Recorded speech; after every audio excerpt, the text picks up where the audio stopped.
This is The Baseline, discussing the hot button topics of the NBA. Welcome, everybody. You're tuned to The Baseline. Cal Lee, Warren Shaw, discussing the hot button topics of the NBA. The U.S. men's basketball team ending the Olympics on a high note for the United States of America. But more importantly, the summer now seems to be coming to an end. And that means all basketball heads, all NFL heads start paying attention because both of those sports are going to be kicking off very shortly.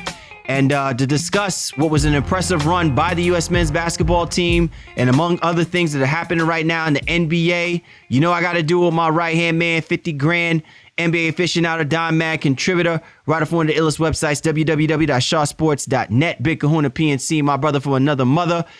I might be Butch Cassidy, but you know him as the Sundance Kid. My man Warren Shaw repping out of Fort Lauderdale, Florida. Holla back at me, Mr. Shaw. What's going on, man?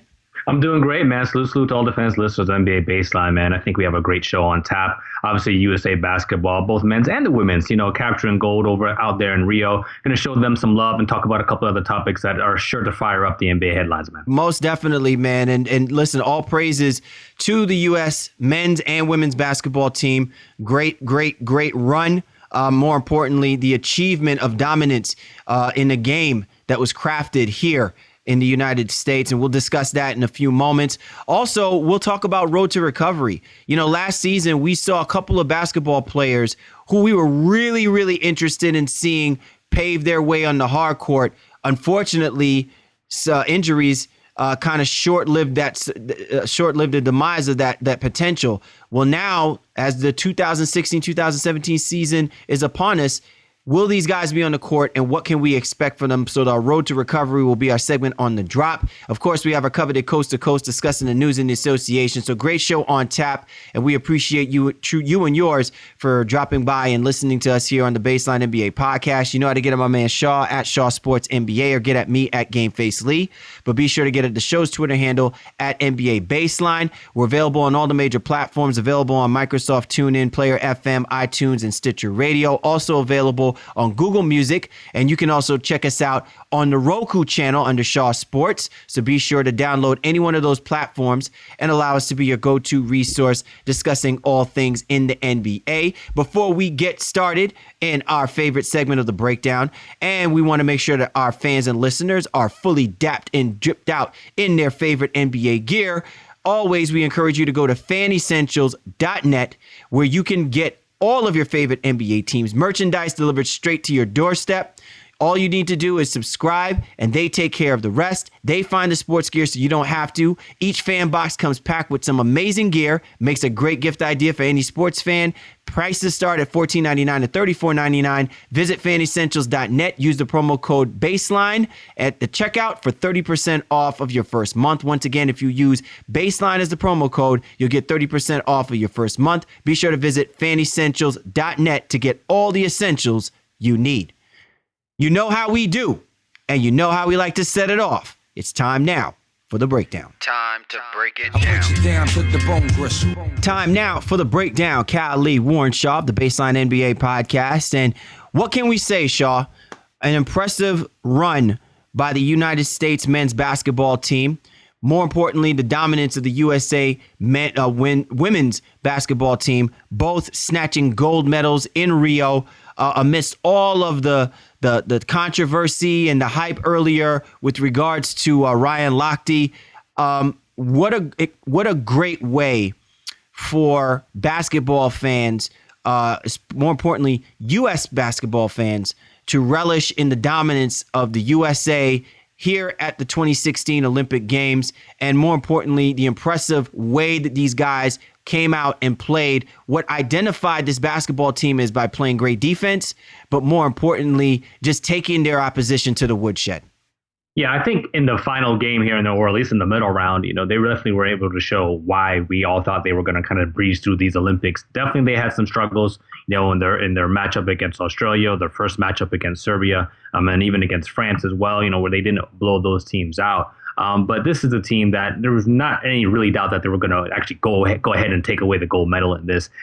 Some isolation, too much isolation in basketball for them at times. Not enough attention to the defensive sets that Coach K wanted to run, and even Coach Tibbs was trying to instill for them. But nevertheless, they proved why they're the best team in the entire world, and they got it done. And Kevin Durant was a major part of this, but also we're going to talk a little bit about Carmelo Anthony, who goes down, or quite arguably could be one of the greatest Olympic basketball players of all time. Yeah, most definitely. And I know you definitely want to kind of touch upon that point. I want to go back to your point a second ago, Shaw, where you talked about how this basketball team seemed to play a lot of isolation basketball. And, we had talked about this probably a few podcasts ago about the fact that the way that the U.S. men's basketball team was constructed seems to have been a team that we had to question whether or not they would be capable of coming together and making this run. We attributed the fact that this roster didn't seem as versatile as previous rosters that have gone on to win gold medals. And listen, people can sit here and throw out the arguments about, well, they didn't have LeBron James, they didn't have Steph Curry, they didn't have Russell Westbrook. Look, when you list the number of U.S. men's basketball players and rankings to the world, you'll probably have about 100 guys, basically, almost, that virtually would be, considered as the best basketball players in the world. So the U.S. men's basketball team had more than enough on the roster to facilitate what was necessary for them to go and win this Olympic gold medal. We were just happy that what we identified this basketball team for, which was probably being said as being one of the best defensive teams put together, that they came out and they did exactly that, because their offense was very sporadic. And again, we attribute that to the fact that the way that this roster was constructed did not offer the type of versatility that previous U.S. basketball teams have had. But nevertheless, when you are an upper echelon talent and you're playing in the NBA for some odd years, I would expect that translation to be shown on the basketball court in the Olympic Games. Yeah, I mean, you would hope so. I think this team had two very different dynamics for them, where for the most part, their starting unit was their offensive unit, and their second unit was supposed to be their defensive unit, where they kind of grind a little bit and try to force turnovers to score points. And that showed throughout. Coach K kind of managed the starting unit a little bit, where at times Paul George started for Klay Thompson, or vice versa. Then DeAndre Jordan became more the starting center over DeMarcus Cousins, who's consistently in foul trouble. And I think they did a good job of trying to manage the way that they were playing throughout the tournament. But you're right, it just doesn't seem like there was something missing kind of throughout. Again, they had enough to kind of get it done, but defense is where this team really seemed to lack in its entirety, although that second unit was supposed to be very defensively focused. Well, ironically enough, though, the second unit was really the MVP for this gold medal game against Serbia, because when the first unit was unable to get on a run, wasn't able to really get their offense going, Boogie Cousins, DeMar DeRozan, Paul George, and these guys, they came in and they basically played lockdown defense, really helped to open up the transition game a lot better, getting critical steals when Serbia was hanging around. And then next thing you know, by the time it was halftime, it was like a 20-point explosion, and more likely a comfortable lead when you got the hustle that the U.S. men's basketball team seemed to portray, because clearly they could see, the silver lining here. Gold lining is probably the best way to describe it, as they started to pull away from Serbia. But kudos to that second unit, because they were the spark that was necessary for this U.S. men's basketball team to really supplement why they would be considered the best in the world. Yeah, I think where the U.S. really did dominate was on the offensive glass kind of throughout the tournament. They weren't knockdown shooters for many of the games, in the Olympics, but they got so many second chance points and different opportunities. They just were killing people on the glass because they're just so much more athletic. They are bigger than most of the teams that they were playing, and even guys like Jimmy Butler going out there and just volleyball tapping balls out there so that you could get second chance opportunities. That to me is where they ate. They lived off of those second chance and rebounding, offensive rebounds, so to really kind of take this thing all the way to the gold medal game. Durant obviously was amazing, down the stretch, another 30-point game in a gold medal game for him. And he really was, I guess, if you would, the MVP, if you will. But again, a lot of it goes back to Carmelo's leadership, Durant being there, and then the rest of the guys kind of just filling in and doing their roles as necessary. You're tuned to the Baseline. Cal Lee, Warren Shaw, discussing the hot button topics of the NBA. Our discussion of the U.S. men's basketball team as they take gold, defeating Serbia 96-66, highlighting an impressive run by the United States Olympic team as they completely dominated the field. I think they had over 100 medals, when it's all said and done, Shaw, and the U.S. men's basketball team, the U.S. women's basketball team, both contributing to that medal dominance. Shaw, let's go right back to what we were talking about now with regards to Carmelo Anthony. 3 gold medals. What does this say about Carmelo's legacy as an Olympian? And what does this say about him now as a basketball player moving forward, with especially now him coming back to this New York Knicks organization? How can what he has done now as an Olympian catapult him and our perceptions of him and his leadership that he can translate to what he could and possibly should be doing in the NBA? Well, I'm going to start with a comment made by DeAndre Jordan earlier in the week. I think we posted it on our Instagram. Make sure you're following us on IG, NBA_baseline on IG. But DeAndre was like, he felt like winning a gold medal was a bigger deal. It was more important than winning an NBA championship. Now, while I may not agree with that, I would kind of think that Carmelo was using the Olympics as his validation as an NBA player, and as a guy who can go down in history as one of the greatest of all time. Again, he's not the greatest, but again, he's in the conversation, if you will, of a Hall of Fame caliber type player. And I think a lot of people knock him for his ability or his inability to have won a championship to this point. And then, that he's always about his money, always wants to score. He's, put up good numbers on bad teams, et cetera, et cetera. I think he's really used the Olympics as his proving ground, if you will. Like, you know what? I can win. I am about something. And we've been saying this throughout the entire summer. It really has been the summer of Melo.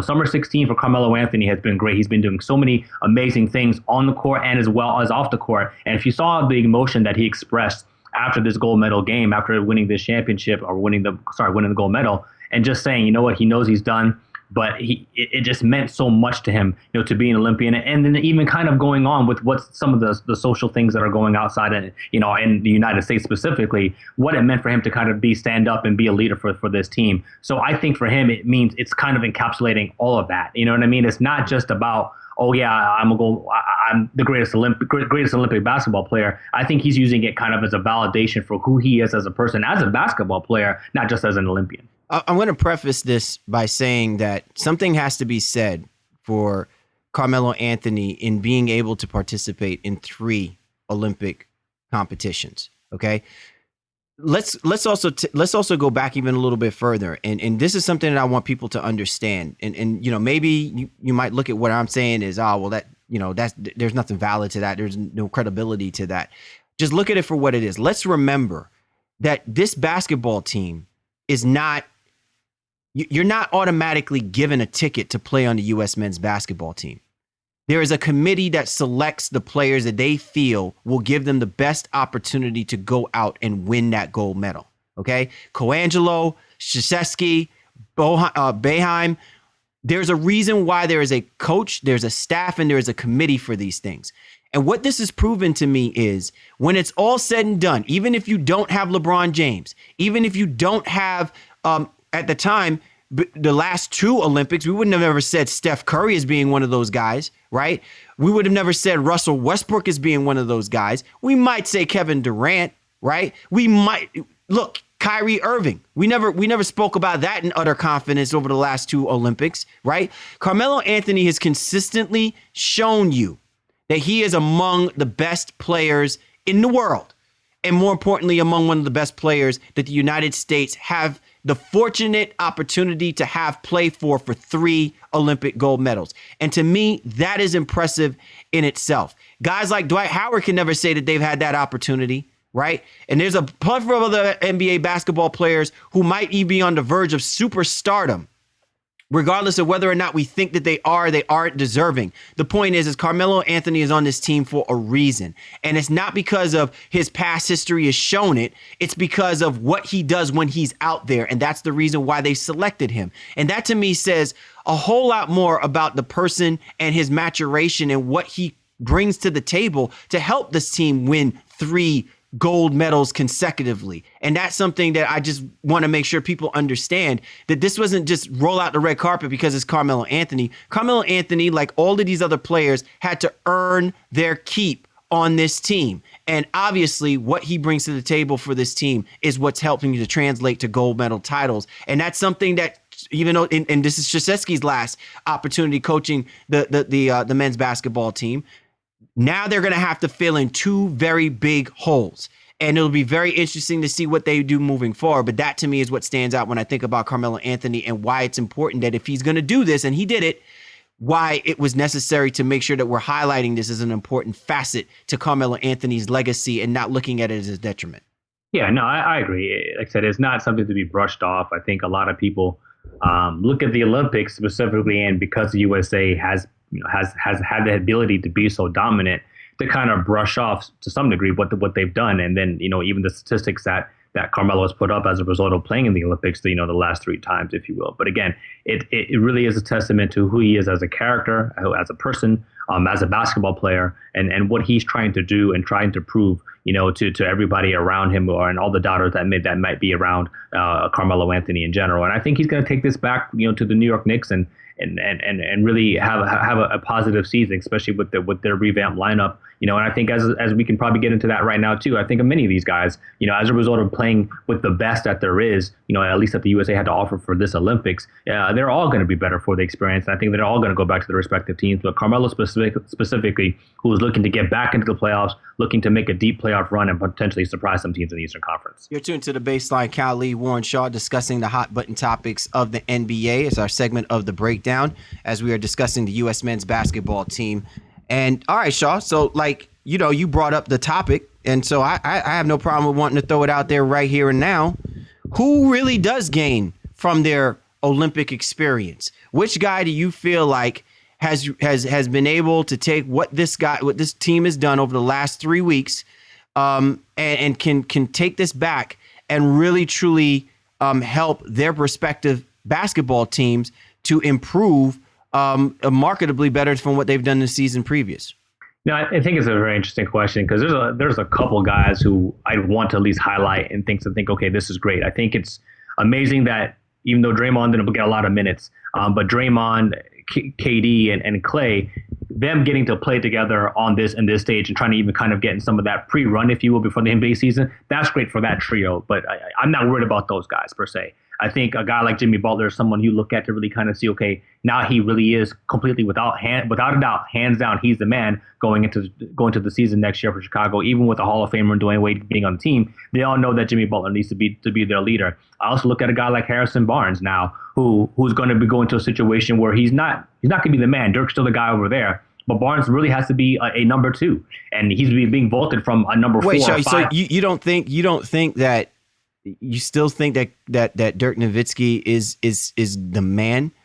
Does that worry you a little bit, though? I mean, I don't want us to get off track, but I'm saying this specifically because I thought that the intent was that when they tried signing Chandler Parsons, that was supposed to be the transition, the passing of the torch, that eventually some new, fresher score to help supplement Dirk Nowitzki was what was supposed to happen. And the Dallas Mavericks basically have gone and done it again by throwing out a ton of money to get Harrison Barnes. I mean, I would like to think at some point that the intent here is to say we need to pass the torch and get someone to be that guy that is going to pass Dirk Nowitzki in being the man. Yeah, and again, I think I don't want to use the term loosely in terms of, because I don't know if it's necessarily like the man. I think a lot of times it's termed, okay, the guy who's the leader of the team, not necessarily the guy who's going to score the most points or whatever. Barnes very well may lead the Dallas Mavericks in scoring this year, because Dirk may be taking that step back. I think Dirk's still the face of the franchise as long as he's been there. Like Wade can't be the face of the Chicago Bulls franchise because, he hasn't been there the entire time. Butler has, and even with his Hall of Fame credentials and the decline of his career, that doesn't translate. I think Barnes is in a different space compared to Dirk and their careers, where Dirk probably still is the face of the Mavericks franchise, and it's going to give him another season, if you will, to kind of get acclimated and potentially take on that role. But I'm saying for Barnes, I think seeing all these guys, all these all-stars, if you will, really matriculate throughout the summer, that has to have had an effect on him and should help him when he goes to Dallas Mavericks now and is thrust into a much larger role. And the last guy I want to talk about is obviously Cuzzo, man. My Boogie is definitely a fan favorite here for us. And I think, him being the only guy on the team who has never even sniffed the playoffs, I think this is definitely going to change his mentality and his experience after winning a gold medal. Hopefully he'll be able to bring that to Sacramento, and maybe they'll be able to do something to surprise some teams in the Western Conference. Well, listen, there's two guys that I believe has truly benefited from this experience. I'm going to start off with Paul George. We've been talking about how the Indiana Pacers, not too long ago, Shaw, we talked about how the Indiana Pacers have really helped their roster, putting some really great pieces together. But this all comes down to what kind of Paul George is going to be on that basketball court for the Pacers this upcoming season. Fresh, with a full season under his belt after that horrific injury that he suffered. To me, what I saw from Paul George is a guy that is ready. That injury is a foregone conclusion. His mind is absolutely right. The hustle is there. The two-way game is there.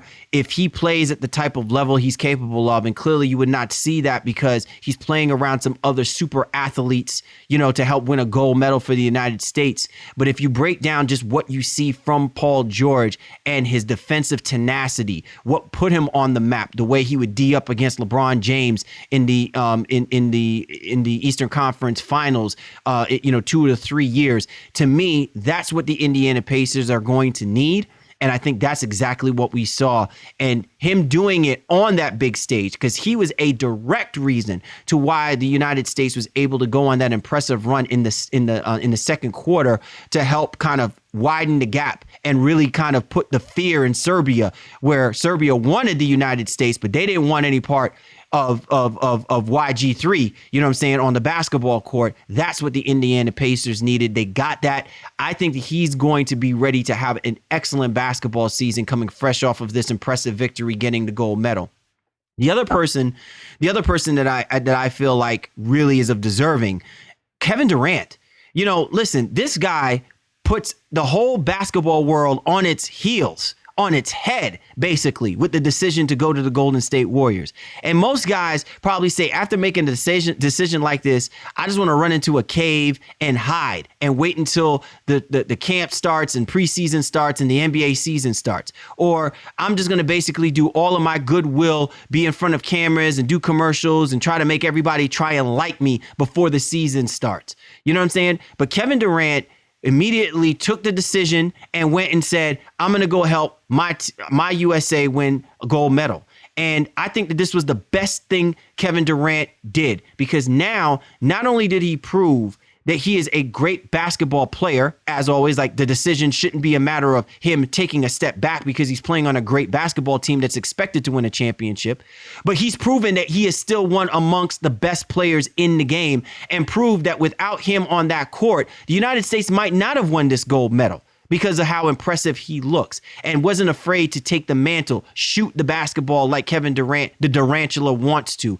To me, this was a good move for Kevin Durant, a good PR move for Kevin Durant, and an even better move for the Golden State Warriors, who now feel like, wow, this is the type of person that we went out and rolled the dice and basically put all our chips in the middle of the table to go and get. We're getting that kind of guy that just did what he did during the tournament. It's going to be a good sign for the Golden State Warriors for this upcoming season in their ability to gel this team together and to be able to be focused at the task at hand, which is to get back to the NBA Finals.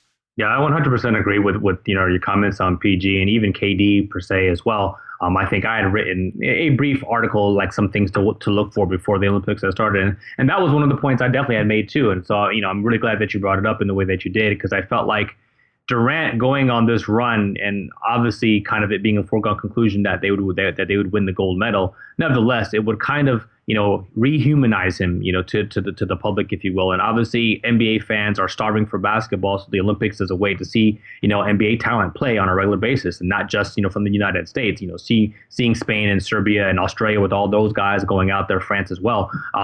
Just to seeing all those players, you just want to see some sort of competitive basketball on a regular basis. But what Durant was able to do, I think, the patriotism really kind of helps kind of knock down some of the villain that he would have potentially gone to be if he had not played over the summer for the Team USA and captured the gold medal. So I 100% agree with you on that situation there, that KD probably has, made it a little bit easier for him as far as the transition standpoint. Now, again, There's still going to be a lot of hate, still going to be a lot of venom, especially when he goes to play in OKC, in February, whatever that is. But nevertheless, I think Durant's done a good job in kind of, simmering the tables a little bit. Most definitely. Okay, Sean, finally, what can we say about the U.S. women's basketball team? 6 straight Olympic gold. Geno Auriemma, just an absolute master in weaving this team together. And ultimately, what this tells me more than anything about the women's basketball team is that it's still such a long, long road for the rest of the world women-wise as far as playing basketball and being able to play on a level that U.S. women's basketball team gets to play on. We still see the disparity. Like in men's, I can at least say that amongst the world, because of the fact that the NBA does draft international players, and these international players are bringing back the games to their home countries to show how men play basketball here in the States, that we're seeing somewhat of a gap kind of narrowing, even amongst the greatest players in the world. I don't think it's as realistic for us to talk about how there's so much dominance, in men's basketball, because some of the great players are not from the United States, and they're helping the rest of these national teams go out and play better basketball, play more competitively, and not be awe and in fear like over the last 30 some plus years because of the dream team. So I think that to me is a great thing to be said. But for U.S. women's basketball team, they, to me, are still above the gold standard, and there's such a far gap between the rest of the women national teams around the world that I can't even see the U.S. women's basketball team thinking nothing but gold for another 6 more years straight, just simply because of the dominance and the versatility of the game and the way that they're so far ahead of the curve. Well, this is going to sound, maybe a little contrary to what you're saying, but I'm definitely agreeing with everything here. Listen, I think with the women's team, they were able to send their absolute best. So whereas the men's team, they sent all-stars and, all NBA type players, if you will, maybe a couple future Hall of Famers too. I think this women's team, you saw what the WNBA has to offer. That's the best team potentially that they could. I think the only omission was, for whatever reason, they cut Candace Parker and didn't let her on the team. But nevertheless, this was as good as this women's team could have potentially have been. And that's why you kind of saw some of their dominance. And also to their credit, because of the gender biases that are still out there, that don't necessarily exist with the Olympics, but I think in just an overall society, I think it's important for these women to go out there and represent their country and to represent their brand and their game. They want to be exposed. They want to show that they are of a top level and talent and ilk that should be respected and understand that what they all about, especially when it comes to the United States and the United States basketball from the women's side. So I think that's why we see the dominance that we see from them on a regular basis. They haven't gotten tired of winning and winning by a large margin. They want to continue to try to open the doors, for the exposure for their brand and their sport on a regular basis. All right, what do we say about Taurasi? I mean, when it's all said and done, how legendary do you think she will be considered as when you think about U.S. women's basketball in the Olympics? She's just had such an amazing career in general, and one of my favorite people to have watched play the women's game, or even just the game in general. I mean, Taurasi she's been a pro's pro forever, and great shooter, great teammate, great passer. There's nothing she can't do on the basketball court, and to see her, I guess go out, if you will, with another gold is an amazing thing to watch as well. All right, impressive yet again. When I don't know, we can say it. It's kind of interesting. Saw how you re-shout out on Instagram the passing of the torch clip. Definitely check us out here on Instagram, NBA Baseline, as we continue to keep you plugged in. But once again, the U.S. women's and the U.S. men's basketball team hoisting gold, dominating the competition, dominating the world, and really ending what was a truly memorable basketball tournament for the Olympics, keeping us highly tuned, highly watched, and highly engaged. They definitely made it interesting, whether they dominated or the games were ultimately close. But in the end, once again, the U.S. men's basketball and U.S. women's basketball teams are at the top of the podium. You're tuned to The Baseline. Cal Lee, Warren Shaw, discussing the hot button topics of the NBA. And this was The Breakdown. Time now for The Drop. Cal Lee, Warren Shaw, The Baseline NBA podcast. And this week on The Drop, the topic focus for us is going to be on the road to recovery. There's some players who last season we were deprived of opportunities to see them really maximize their potential, really ascend themselves maybe to that next level of stardom, or potentially help their respective basketball teams inch themselves closer to a possible playoff opportunity, or be as formidable to help propel their teams to either an Eastern or Western Conference Finals. So as we begin to enter into this upcoming season, I know Shaw, and myself, we have our eyes kind of, glossed over at who do we think might be able, if healthy and fully 100%, can certainly make an impact on the basketball teams that they will be playing for. Shaw, I know that there were a couple of guys that you definitely have your eye on. Who are those dudes, and what is it that you're expecting to see from them should they be fully healthy? Yeah, I mean, I have a pretty, long list of guys. I'll just kind of touch on a couple. I think first and foremost, not necessarily, he's not going to be making this team a playoff team one way or the other, but who's not interested in seeing what Joel Embiid is going to be able to do for the Philadelphia 76ers? Because supposed to be on track to play in the preseason and obviously in the regular season, and his return, or finally making his debut, if you will, is making both Okafor and Nerlens Noel potentially available in trades. It's some rumors that we've been hearing throughout the entire summer.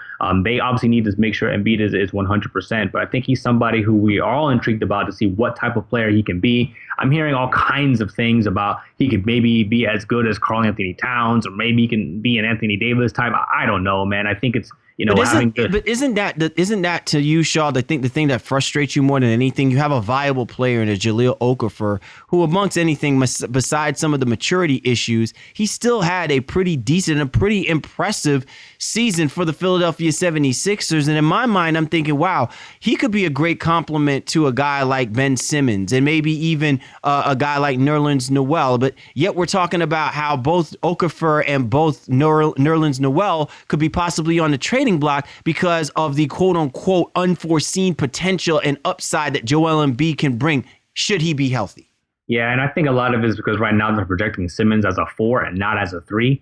So it just makes just a huge, for lack of a better phrase, a shithouse of too many players that you can't play. Also, remember, Dario Saric is coming over too, and he's another stretch 4. They just can't play all those guys, and they feel like they need to move one of them, and Embiid being the guy that they can can at least trade value because he hasn't played. They can't really move him. So, I think we're all interested in seeing what he's able to do, but it is interesting that the Philadelphia 76ers, have all these guys, and Embiid is not the one that they're looking to move. Another guy that I think is going to have a huge impact and should really make a major contribution to what a team is trying to do next year is MKG, for the Charlotte Hornets. His season was cut short. He came back earlier than expected, played relatively well in the games that he was back, and then went out again with recurrence of that same injury. So MKG is going to be huge for what the Charlotte Hornets are trying to do, especially them after losing Jeremy Lin and a couple of the players on that roster. They really, and sorry, Al Jefferson as well too. They need MKG to get out to really kind of take that next step and see what type of player he can be for them. And then, before, I don't want to take up all the guys here, but another guy obviously is Chris Bosh and the blood clot situation in the Miami area. Yeah, the blood clot situation? Real, I know. Does he come back and does he make the Miami Heat at least a playoff eligible type team? Because right now they are really, really fringe if you don't include him in that lineup. Like, I don't see how they are a top 8 team in the Eastern Conference, but with Bosh they definitely are, maybe even a top 5 or 6 team in the Eastern Conference, and he makes that's interesting though, Shada, the way that you kind of described that without Bosh, they're not even a top 8 team, but then with him, they could even be a team between 5 and 6. I mean, that's how large a leap and how much of a cluster there's going to probably be down the stretch in this upcoming season between the teams in the Eastern Conference. Yeah, you're right. I mean, and again, I think Bosh is just, again, he's one of those guys who continues to be supremely underrated for what he does on both sides of the basketball. His ability to switch on smaller guys and then be able to stay with them with the lateral movement. Obviously, he's ability to stretch the floor and shoot the 3, although some people think he does that too much. And again, he's a shot deterrer, not a shot blocker, but a guy who can score with either hand around the rim as well too. Pick and pop, pick and roll. Either he can do all those things and is just very, very good for the Heat system. But again, if he can't play, then you're putting all this pressure on Whiteside, putting all this pressure on Dion Waiters and guys like that to really produce. Justice Winslow to take a step in his second year. And I just don't know that they'd have enough without Bosh to make the playoffs. Most definitely. You tuned to The Baseline. Cal Lee, Warren Shaw discussing the hot button topics of the NBA, our segment of The Drop, as we're talking about road to recovery, players that coming off of injury, hopefully expecting to be starting the upcoming NBA season. What can we expect from them? What kind of contributions can they make for their old or their respective new teams. So I know there were a couple of guys, especially in particular, that you were keeping your eye on. Two guys in particular, Gordon, now with the Houston Rockets, and John Wall with the Washington Wizards. What about those two dudes in your perspective of how important their road to recovery is going to be? Yeah, well, Wall and the Wizards have made a lot of, addition to their roster in general, and they wanted to get some depth behind him. Obviously, Beal has been very injury prone as well too, but Wall was able to he just kind of had to shut it down last year after the Wizards kind of fell out of playoff contention. He's immense to what they do, obviously, and that can't be understated. This guy's an all-star level, even a all NBA top level talent, if you will, and they need him back and need him healthy to kind of run and right that ship if they're going to make the playoffs this year, which again, from a talent standpoint, they should be able to do. Scott Brooks over there now as the head coach should be really interesting to see what he brings to the table for them. But Wall is immense to everything Washington is trying to do. And then Eric Gordon, the guy who, when healthy last year, put up very good numbers. Like, a lot of people don't realize that Gordon had a pretty good season. It's just that the health continues to be an issue for him. If he goes to the Houston Rockets team now, whether he's coming off the bench or in a starting role alongside James Harden, I think he's going to be very, very potent for them, and obviously in the D'Antoni system. And he should really help Houston Rockets have a turnaround season from the season they had a season ago. All right, Shaw. Well, there's a couple of guys that I am looking at specifically. One, I know that we probably don't normally get to talk about him, but we've talked about how important it is, because part of that reason where the New Orleans Pelicans are going to be headed to is partly the reason why they were able to allow Gordon to go to Houston. Tyreke Evans. And Tyreke Evans is not expected to be back until sometime around the Thanksgiving holiday. To me, he's somebody that you really have to pay attention to. I mean, this is a former Rookie of the Year, and this is a guy that, has not lived up to the hype since then. And now he has a great opportunity, to really kind of, open up the floodgates about who he should be and what he should be able to contribute to this New Orleans Pelicans team. Would look, roster-wise, they're still nowhere near where the rest of the pack is going to be. And it'll be interesting to see how Gentry manages this team in his second season. But I'm still looking specifically at Tyreke Evans, because the full package of his game still does not seem to translate to him being that guy that we thought he could have been after his rookie season. So he's somebody that I definitely am going to be looking at, because when he does come back for this New Orleans Pelicans team, he's going to do something. He's going to have to do something, whether it be from the point guard position, the two guard position. He needs to figure out where he wants to be and what he's going to be able to do to help Anthony Davis, who, like we all talk about, is supposed to be and arguably going to be one of the best players in the game. Yeah, well, I think, you could talk about the entire New Orleans Pelican roster. When you look at that, all those guys who went down. Tyreke Evans went down. Quincy Pondexter went down. Anthony Davis himself went down last year. So Ryan Anderson, who's no longer on that roster, but same thing. He moved on to the Houston Rockets. He went down with the season-ending injury. So I think, this entire team really, it's always about help with them. Tyreke and Anthony Davis being the first and foremost of those guys. Drew Holiday too, was really great the second half of the season last year. If they can all stay healthy, this Pelicans team is supposed to be very, very good, especially with Davis leading them. But I think Tyreke is really kind of in the middle and does a lot for them, not defensively, but pushes the ball. He's one of the guys who's always, I think, top 2 or top 3 in terms of penetration and getting points and points at the rim. If he's able to come back and do that and be effective on a regular basis, with Buddy Hield now in the fold trying to stretch the floor, this Pelicans team could be pretty dangerous. Yeah, it could definitely be dangerous. Another dude that I know not a lot of people are talking about, but you're going to have to keep your eye out, Boston Celtics, Kelly Olynyk. He's not expected to be back until around the holidays again around Thanksgiving. And to me, there's a reason why there's an important factor with him, because let's keep in mind now, he's been in the league now for a couple of seasons. Now he has this opportunity for him to really kind of supplant himself on this roster, really take that next step, because while the Celtics went ahead and they signed Al Horford, which again, great signing, and it's expected, Kelly Olynyk is that guy who he can play the 4, he can play the 5, but more importantly, he can shoot the basketball. His range is far better than Al Horford. So Brad Stevens is going to want him to be on that basketball court to help facilitate the Celtics, who are not great shooting the 3 ball, but they will be good enough if Kelly Olynyk is out there on the basketball court. And to me, part of that is because he still has not put the package together. So ultimately, what I'm looking for Kelly Olynyk, now that he doesn't have Jared Sullinger taking minutes from him, can he be that guy to come in and log in heavy minutes behind Al Horford, even play next to Al Horford at times, help beef up that Celtics front court, take that next level to really say, I'm deserving to be a guy that should be getting a high 20s, early 30 type minute contributions and not being a calamity because of the fact that now Horford has been signed to the Celtics. Yeah, well, Olynyk's situation is very, very interesting because he's playing for a contract, and in addition to not only just getting minutes and being able to prove himself, but I mean, he's in a contract year. So if he's not healthy to start the year and they can't contribute right away, Boston, they're not going to extend him, and they're going to wait to see how it plays out. He could very much end up being in a situation that Jaron Sullinger was in this past summer, if you will. But I like Olynyk's game. I think he does work hard. He has gotten better every single year. Again, but health has, like you said, has always been a concern with him. But he can space the floor. Is an above average rebounder. He just, he fouls too much.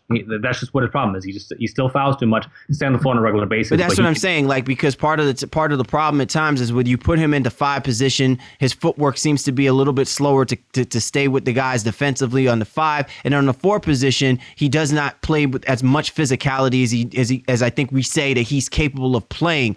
So he's somewhat of a tweener. But part of that too is because he's got to stay healthy for him to be able to allow that game to translate. And I think the versatility of him is what's going to allow him to be an important piece for the Boston Celtics, again, to add depth to that bench that the Celtics have kind of shook loose, in order to improve that front court.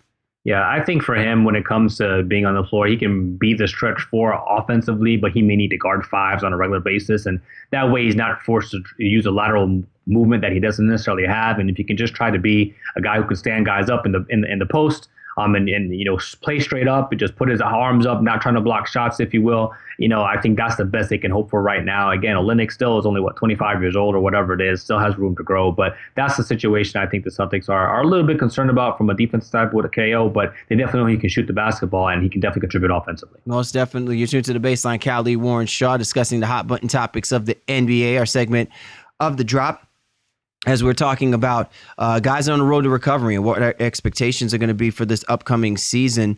2 other players, Shaw, that I'm curious to get your perspective or your thoughts from: Chandler Parsons and Marc Gasol. Now, these guys are expected to be available at the beginning of the season, but both of these guys have suffered numerous injuries in which, their seasons end short and abruptly. And listen, while Marc Gasol arguably is one of the best centers in the game, his seasons have been cut short over the last couple of seasons. He's not been able to play out the majority of his seasons because of constant injuries. Chandler Parsons, while he didn't live up to the contract that he got with the Dallas Mavericks, I feel like he has a lot, not only road to recovery but hoops redemption in his signing with the Memphis Grizzlies.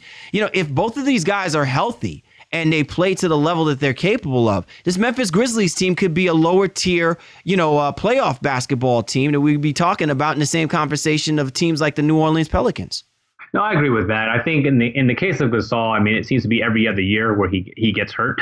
So this was a year he was hurt. Last year, played 52 games. The year before that, 81 games. The year before that, 59. The year before that, 80. So it seems to be every other year is a Gasol healthy year. So he's due to have a healthy year, playing, 78, 80 plus games in the NBA this season, hopefully, if you go by that trend, if you will. But in the case of Parsons, I feel like he really played himself back into shape last year before, going down with yet another injury. He started off the year on a minutes restriction, didn't really play well.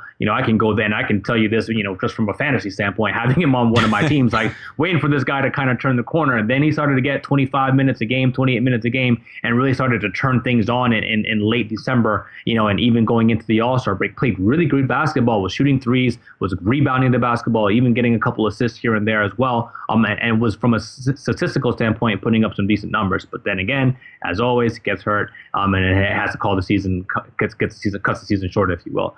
Memphis is looking for a lot from him to be able to space the floor, finally give them that three wingman that they've been looking for a very, very long time, that they never thought Rudy Gay could have been when he was there. And Parsons is poised for a tremendous season, playing off Gasol and Zebo, and obviously with Mike Conley trying to distribute him the ball as well too. This Grizzlies team, they have a bright future. At least they think so, in terms of making a run in the Western Conference where nobody's really talking about them. I think that's just the way they like it. Yeah, and it'll be interesting to see how this Memphis Grizzlies team actually plays now. New head coach, And really the roster is in a sense revamped somewhat in many ways. Even though they were able to bring Conley back, it'll just be very interesting to see. A lot of guys, Shaw, that obviously we're going to be keeping our eye on, but even you listeners of the NBA Baseline podcast, which guys are you actually looking forward to seeing? Don't be afraid to hit us up on the Twitter and give us your perspective of guys that you hope to see will be on the road to recovery and put themselves in a position to help their respective basketball teams. It'll be a very interesting topic of conversation and something that we should definitely be looking forward to as training camps and NBA preseason is right around the corner. You're tuned to The Baseline. Cal Lee, Warren Shaw discussing the hot button topics of the NBA, and this was The Drop. Coast to coast. Time now to go coast to coast discussing the news in the association. You ready to rock and roll, Mr. Shaw? Absolutely, man. Let's ride. All right. Finally, we have a destination for the All-Star game. New Orleans. Again? Oh, yes. New Orleans officially is named the host for the 2017 NBA All-Star Weekend and NBA All-Star Game. Are you feeling the decision made by Adam Silver, Shaw? Not really, but it's not it's no hate for the city of New Orleans. We've been a couple times ourselves, and it's a great city. It's a great host city for the All-Star. You can never go wrong with the beignets, bro. Yeah, you can. I just wish they would have given another team another city an opportunity to host this. Again, Chicago was in the running, Atlanta was in the running, South Florida, Miami, my hometown here, was not in the running yet again, but nevertheless, maybe one day. But nevertheless, New Orleans is a great city. I think it'll be an amazing time in 2017, and maybe we'll be out there, maybe we won't. But either way, that's the NBA's decision, and we got to live by it. Bro. Yeah, man, interesting decision again. And how many years is that? That's like what, twice in the last 4 years now?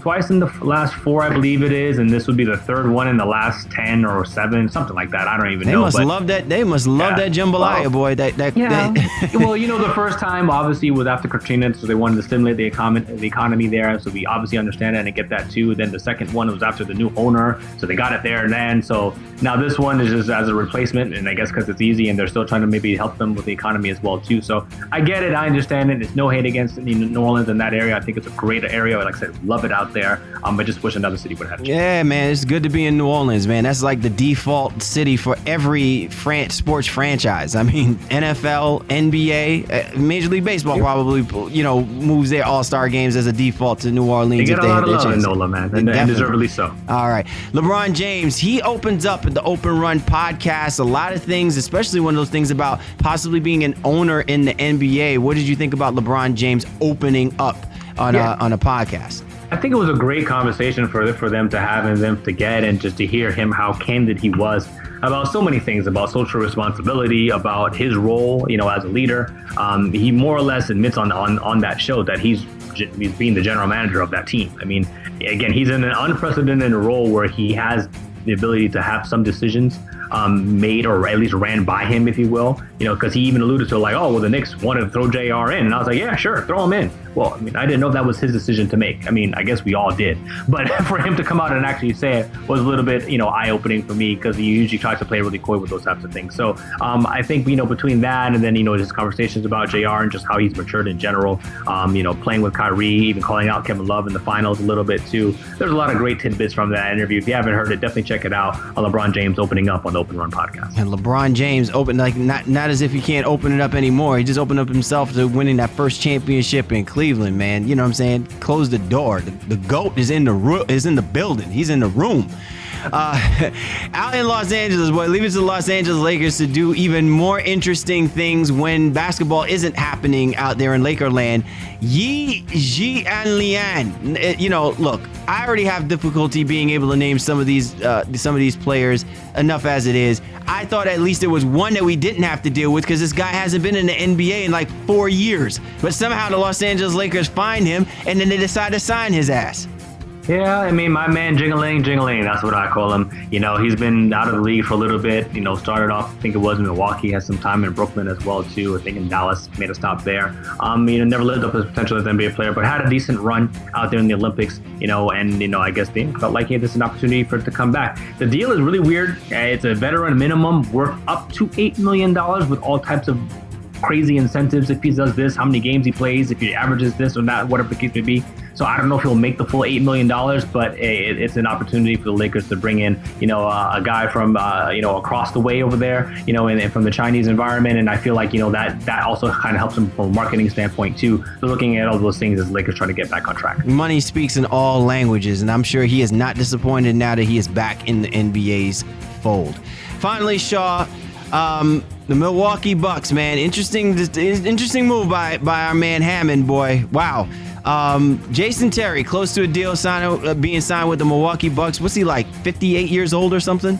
Something like that, B. And it just seems like, Milwaukee Bucks, they're looking for a way to add more shooting to the roster. I'm not happy with everything that they've been able to do, but they added a guy like Novak and Jason Terry, two really older veterans who may not get a lot of minutes. So Greg Monroe's being traded because of this. Yeah, I mean, I guess, but they got to find ways. They need to find shooting, and I guess they feel like Terry and Novak are guys that can do that for them, but I just know how many minutes either one of those guys are going to play. Yeah. Wow, this is interesting. Like I said, very, very interesting. I understand, Jared Bayless, he's gone, in broader horizons now in Philadelphia of all places.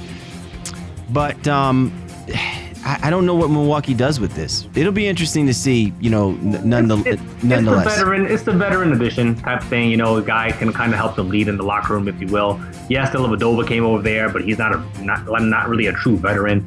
Probably the oldest guy on the team probably would be, Greg Monroe. Obviously, Mirza's been around a little while now too. Novak, as I mentioned earlier, obviously Kidd as a coach. So I think they're bringing in Terry as a veteran presence as well as a guy who can shoot the 3-ball. Yeah, well, we'll see what happens, man. But listen, kudos, props to Jason because he still proves that, his game translates to still being an NBA player. So listen, I can't knock him for that hustle by any stretch of the imagination.